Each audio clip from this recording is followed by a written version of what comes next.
سیدنا ابو بکر صدیق رضی اللہ عنہ سے مروی ہے کہ رسول اللہ صلی اللہ علیہ وآلہ وسلم نے فرمایا، مسواک کرنا منہ کو پاک کرنے والا اور رب تعالیٰ کو راضی کرنے والا عمل ہے۔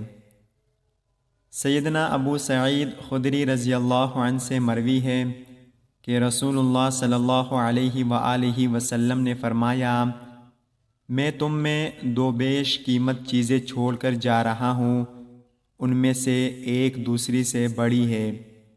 اللہ تعالیٰ کی کتاب ایک رسی ہے جس کو آسمان سے زمین کی طرف لٹکایا گیا ہے، اور میری نسل میرے اہل بیت ہیں، اور یہ دونوں چیزیں جدا نہیں ہوں گی یہاں تک کہ دونوں میرے حوض پر آ جائیں گی۔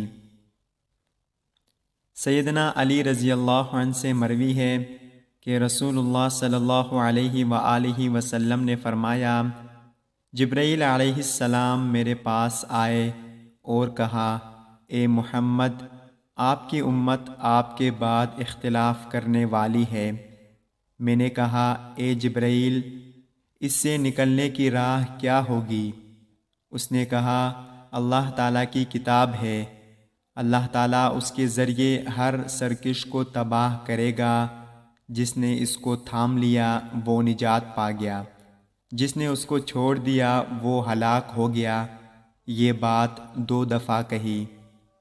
اس کی بات صحیح اور قطعی ہے اور مذاق نہیں ہے۔ اس کو زبانیں نہیں گڑھ سکتیں، اس کے عجائب ختم نہیں ہو سکتے۔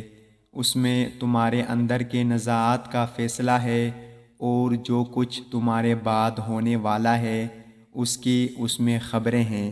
اللہ تعالی ہم سب کو ان پیاری احادیث پر عمل کرنے کی توفیق عطا فرمائے، آمین یا رب العالمین۔ السلام علیکم ورحمۃ اللہ وبرکاتہ۔ آپ سب دیکھنے والوں کا بہت شکریہ۔